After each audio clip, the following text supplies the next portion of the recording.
नमस्कार साथियों, जीएस की श्रृंखला गर्व श्रृंखला के 50वें क्लास और भारतीय संविधान एवं राज्य व्यवस्था के 11वें क्लास में आप सभी का बहुत बहुत स्वागत है। आइए जल्दी से शुरू करते हैं अपने जीएस के क्लास को साथियों।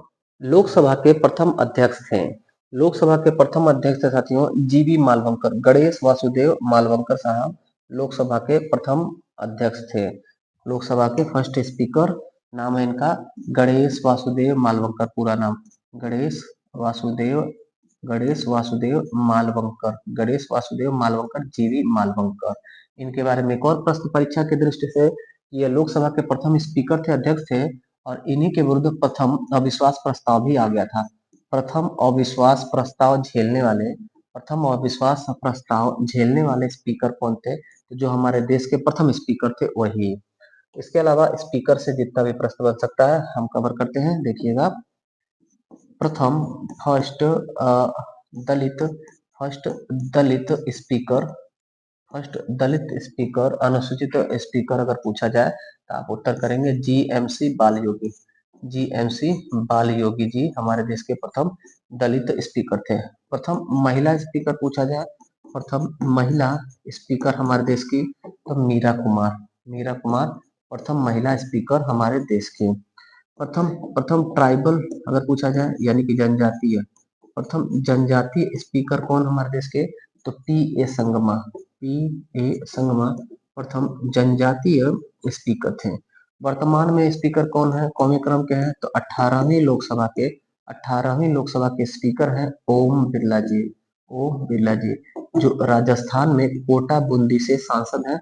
राजस्थान कोटा बूंदी से सांसद ओम बिरला जी 18वीं लोकसभा जो वर्तमान में चल रहा है उसके स्पीकर हैं। स्पीकर की नियुक्ति साथियों अनुच्छेद 93 में है। लोकसभा का स्पीकर और लोकसभा का डिप्टी स्पीकर अनुच्छेद 93 में लिखा गया है, और अनुच्छेद 89 में लिखा गया है राज्यसभा के सभापति और उपसभापति का वर्णन। अगला प्रश्न देखिएगा, दूसरा प्रश्न है प्रथम स्पीकर जिनके विरुद्ध लोकसभा में अविश्वास प्रस्ताव लाया गया। उत्तर होगा प्रथम हमारे स्पीकर जीवी मालवंकर, गणेश वासुदेव मालवंकर साहब जो थे उन्हीं के विरुद्ध सबसे पहले लोकसभा में अविश्वास प्रस्ताव लाया गया था। अविश्वास प्रस्ताव साथियों दो लोगों के विरुद्ध आता है, एक तो मंत्रिपरिषद के विरुद्ध आता है, सरकार को गिराने के लिए विपक्षी दलों के द्वारा लाया जाता है, 50 सदस्यों का अनुमोदित एक प्रस्ताव होता है, और एक होता है लोकसभा के स्पीकर को हटाने के लिए। तो लोकसभा के स्पीकर को हटाने के लिए पहला प्रस्ताव लाया गया था, जो पहले स्पीकर थे जीवी मालवंकर उनके विरुद्ध, लेकिन ये पास नहीं हो पाया था, वो अपने पद पर बरकरार थे। अगर बात किया जाए कि मंत्रिपरिषद में किसके विरुद्ध लाया गया और सफल हुआ, तो 1978 में प्रधानमंत्री थे मोरारजी देसाई। 1978 प्रधानमंत्री मोरारजी देसाई की सरकार के विरुद्ध विपक्ष ने अविश्वास प्रस्ताव लाया था, पारित हो गया था और उनकी सरकार गिर गई थी। अविश्वास प्रस्ताव से सरकार गिरने वाले पहले प्रधानमंत्री मोरारजी देसाई। अगला प्रश्न देखिएगा, लोकसभा की प्रथम महिला अध्यक्ष कौन है? उत्तर क्या करेंगे? मीरा कुमार लोकसभा की पहली महिला अध्यक्ष। और विजया लक्ष्मी पंडित साथियों यह जो है यह यूएन के जनरल असेंबली में भारत से पहली महिला बनी थी और पहली महिला भी थी, और पंडित जवाहरलाल नेहरू की सिस्टर साथियों। और श्वेता कृपलानी यह हमारे उत्तर प्रदेश की पहली महिला मुख्यमंत्री। अगला प्रश्न, निम्नलिखित में से कौन प्रथम जनजातीय लोकसभा अध्यक्ष थे? जनजातीय लोकसभा अध्यक्ष पी ए संगमा और जीएमसी बालयोगी ये दलित लोकसभा स्पीकर थे। उत्तर हो जाएगा डी। अगला प्रश्न देखिएगा, लोकसभा का सचिवालय सीधे नियंत्रित होता है किससे? लोकसभा का सेक्रेटेरिएट साथियों लोकसभा स्पीकर होते ये कंट्रोल करते हैं। लोकसभा के स्पीकर के द्वारा लोकसभा का सचिवालय नियंत्रित किया जाता है, रेगुलेट किया जाता है। अगला प्रश्न है, लोकसभा में किसी विधेयक पर आम बहस निम्नलिखित में से किस स्तर पर होती है? तो देखिए सबसे पहले कि लोकसभा या राज्यसभा में तीन प्रकार का बहस होता है। एक होता है प्रथम वाचन और द्वितीय वाचन।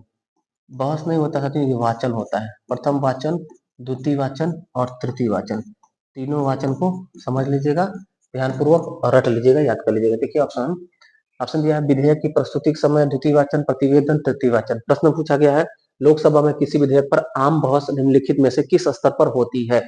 तो मान लेते हैं अगर किसी भी सदन में, लोकसभा या राज्यसभा में कोई भी विधेयक आता है कानून बनने के लिए, अधिनियम बनने के लिए, तो सबसे पहले वह जो है जब प्रस्तुत होता है तो प्रथम वाचन होता है, वो प्रस्तुत होगा किसी भी सदस्यों के द्वारा, उसमें पेश किया जाएगा।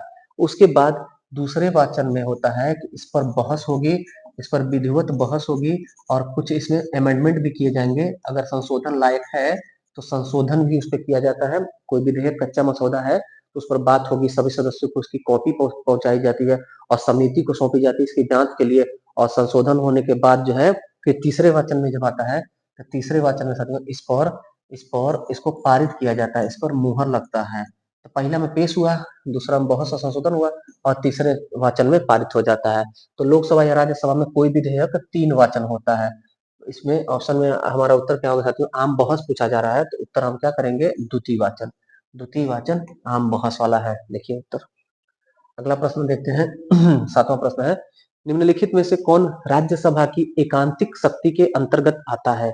मतलब कि राज्यसभा की एकमात्र शक्ति है, लोकसभा का अधिकार उस पर नहीं है। तो ऐसा 2 पॉइंट आप याद रखेंगे। एक तो अनुच्छेद 312, अनुच्छेद 312 और एक अनुच्छेद 249। अनुच्छेद 312 में लिखा है नई अखिल भारतीय सेवाओं का सृजन का अधिकार राज्यसभा को है। अनुच्छेद 312 में लिखा गया है। 315 में लिखा गया है लोक सेवा आयोग, संघ लोक सेवा आयोग और संयुक्त लोक सेवा आयोग के बारे में। अनुच्छेद 249 में लिखा गया है राज्यसभा को, संसद की जो राज्यसभा है इसको राज्य सूची के विषय पर, राज्य सूची के विषय पर कानून बनाने का अधिकार, राज्य सूची के विषय पर कानून बनाती है। राज्य सूची के विषय पर कानून राज्य सरकार बनाती है, लेकिन अगर वो राष्ट्रहित से संबंधित मुद्दा रहेगा, राष्ट्रहित से संबंधित मुद्दा रहेगा, भले ही राज्य सूची का रहेगा, तो उस पर कानून बनाने का अधिकार अनुच्छेद 249 के तहत राज्यसभा को है।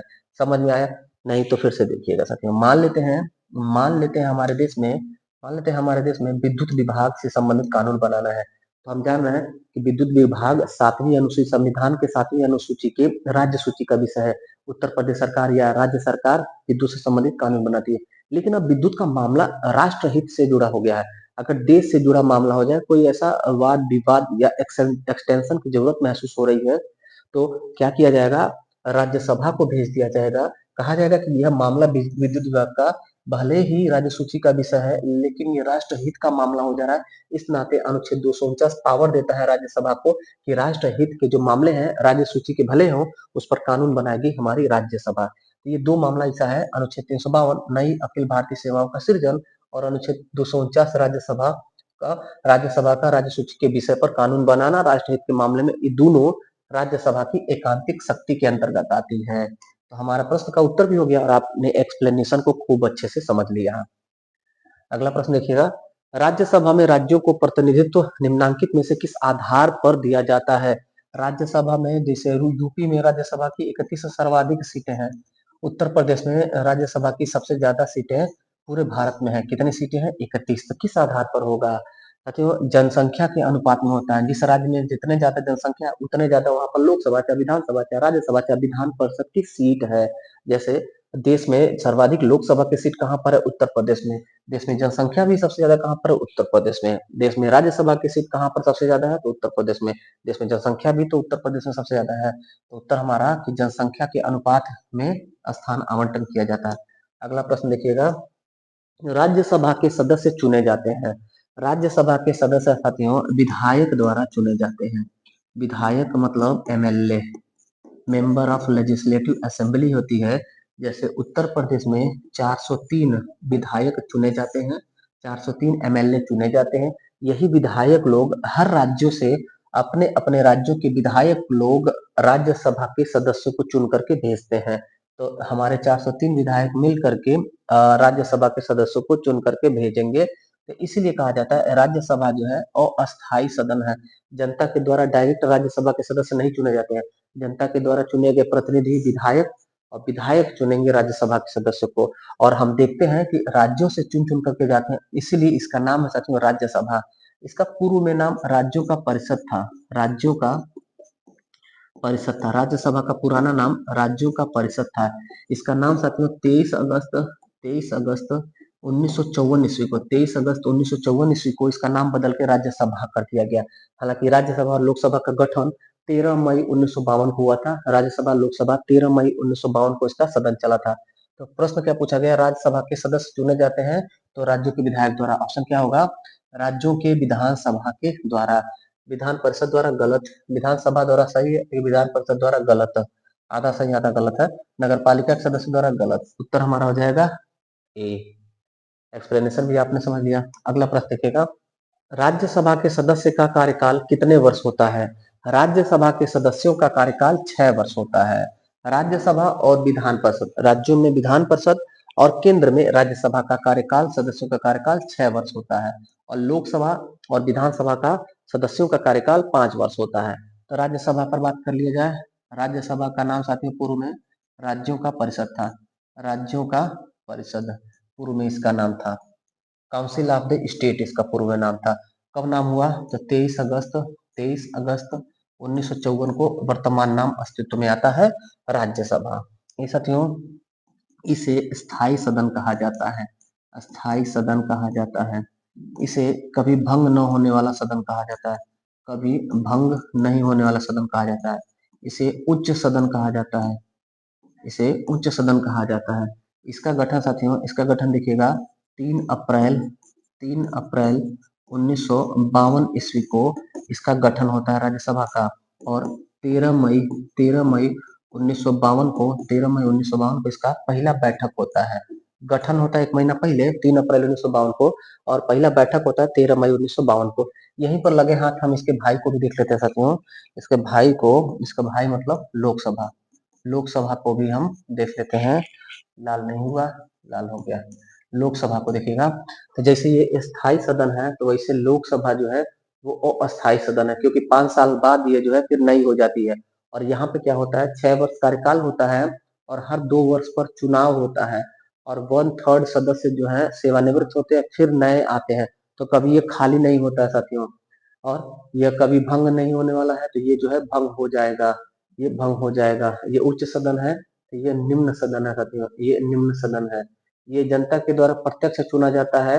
ये लोकसभा प्रत्यक्ष सदन है, तो ये अप्रत्यक्ष सदन है। जनता जनता के द्वारा अप्रत्यक्ष रूप से आता है।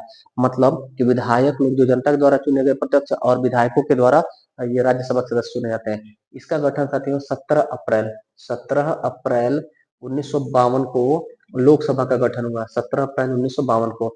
और राज्यसभा का गठन 3 अप्रैल 1952 को। और इसका भी पहला बैठक 13 मई 1952 को हुआ था। तो ये डेट तो ज्यादा खास है। 13 मई 1952 को लोकसभा और राज्यसभा दोनों का पहला बैठक हुआ था। देश में संसद का पहला बैठक कब हुआ था? 13 मई 1952 को। देश में संसद अस्तित्व में कब आई थी? 1952 ईस्वी में। अगला प्रश्न देखते हैं, राष्ट्रपति द्वारा कितने व्यक्ति राज्यसभा में मनोनीत किए जाते हैं? राज्यसभा में साथियों टोटल 250 सीट होती है। राज्यसभा में अधिकतम 250 सीट होती है। इसमें से 12 सदस्यों का मनोनयन राष्ट्रपति के द्वारा किया जाता है। 4 क्षेत्र से किया जाता है। राष्ट्रपति के द्वारा 4 क्षेत्र से 12 सदस्यों का मनोनयन किया जाता है। साहित्य, साहित्य कला, साहित्य कला, समाज सेवा, साहित्य कला समाज सेवा और विज्ञान। साहित्य कला समाज सेवा और विज्ञान, ये 4 क्षेत्रों से 12 सदस्य राज्यसभा में राष्ट्रपति के द्वारा मनोनीत होकर के आते हैं। इनका क्या महत्व है थोड़ा सा देखिएगा। क्यों राज्यसभा में 12 सदस्यों का मनोनयन किया जाता है? साथियों राज्यसभा में 12 सदस्यों का मनोनयन साहित्य कला विज्ञान समाज सेवा इन 4 क्षेत्र से किया जाता है, ताकि मान लीजिए हमारे देश की जनता ने अप्रत्यक्ष रूप से सांसदों को चुन करके भेज दिया, जो कि एक समाज सेवी है, नेता है, अच्छी बात है। लेकिन उसमें उसमें साथियों साहित्यकार, उसमें कलाकार, उसमें समाज सेवी और उसमें विज्ञान या वैज्ञानिक क्षेत्र से संबंधित व्यक्ति नहीं है। तो सपोज दैट अगर कोई भी विधेयक पर चर्चा हो रहा है जो विज्ञान से संबंधित है, तो क्या विज्ञान से संबंधित उचित उचित राय मशविरा या सुझाव मिल सकता है? मुश्किल है साथियों। अगर वहीं पर वैज्ञानिकों का प्रतिनिधित्व संसद में रहेगा, राज्यसभा में रहेगा, तो वो उचित सलाह देंगे, विधेयकों पर अपनी बातों को रख सकते हैं। जैसे एक कलाकार है, मान लीजिए क्रिकेट का खिलाड़ी है सचिन तेंदुलकर, राज्यसभा में मनोनीत हो गए, तो सचिन तेंदुलकर साथियों क्रिकेट से संबंधित अच्छा एक अनुभव अपना दे सकते हैं राज्यसभा में, और उनके परिणाम स्वरूप विधेयक पर, क्रिकेट से संबंधित, स्पोर्ट्स से संबंधित विधेयकों पर अच्छी बात बन सकती है और विधेयक उसके अनुरूप आ सकते हैं। दूसरी बात, दूसरा कारण ये है 12 सदस्यों के मनोनयन का इन 4 क्षेत्रों से, कि वो अपने क्षेत्र, जिस क्षेत्र से आते हैं उस क्षेत्र का वो प्रतिनिधित्व भी करते हैं। तो हमारे देश में जो लोकसभा राज्यसभा है, वो हमारे देश की जनता के हर समुदाय, हर वर्ग, हर क्षेत्र के लोगों का प्रतिनिधित्व करने के लिए कहा जाता है। तो चाहे वो किसी भी जाति के हो, किसी भी लिंग के हो, किसी भी वर्ग के हो, किसी भी क्षेत्र के हो, किसी भी समुदाय से है साथियों। जैसे आपने देखा था कि महिला विधेयक बहुत समय से पेंडिंग था, 106वां संविधान संशोधन नारी शक्ति वंदन अधिनियम करके महिलाओं को उचित आरक्षण दिया गया, 1/3 आरक्षण दिया गया लोकसभा और विधानसभा में, ताकि महिला वर्ग का भी प्रतिनिधित्व आए। तो ये था साथियों, ये राष्ट्रपति के मनोनयन के बारे में। उम्मीद है समझ में आया होगा। आगे बढ़ जाते हैं। 12वां प्रश्न, प्रथम अभिनेत्री जो राज्यसभा के लिए नामांकित की गई थी, नरगिस दत्त। राज्यसभा में हमने कहा कि 12 सदस्यों को राष्ट्रपति मनोनीत करते हैं, तो कला के क्षेत्र से राज्यसभा में पहली नॉमिनेट हुई जो सांसद थी, उनका नाम नरगिस दत्त था। नरगिस दत्त।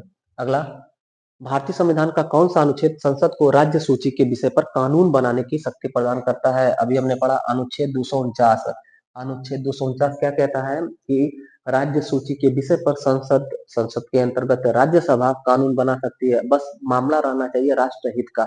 राष्ट्रहित के मामलों में अनुच्छेद 249 के तहत राज्य सूची के विषय पर भी संसद कानून बना सकती है, और संसद के अंतर्गत राज्यसभा को एकांतिक शक्ति प्रदान है। 14वां प्रश्न है, किस सभा का अध्यक्ष उसका सदस्य नहीं होता है? उत्तर क्या होगा? राज्यसभा।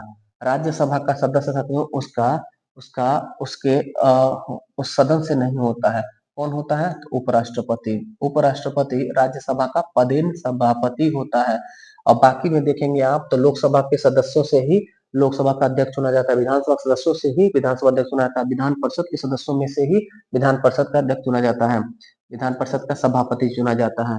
यहाँ पर एक बात महत्वपूर्ण साथियों कि राज्यसभा में जो सभापति का उम्र होता है, मतलब उपराष्ट्रपति का न्यूनतम उम्र 35 वर्ष होता है, लेकिन राज्यसभा के सदस्य बनने की न्यूनतम आयु 30 वर्ष है, और लोकसभा की न्यूनतम आयु 25 वर्ष है, विधानसभा की 25 वर्ष है, और विधान परिषद की भी 30 वर्ष। विधान परिषद 30 और विधान परिषद 30 और राज्यसभा 30, उपराष्ट्रपति 35। जो इस सदन का हेड रहेगा वो 35 का होगा, और सदन में सभी लोग 30 वर्ष न्यूनतम रहेंगे।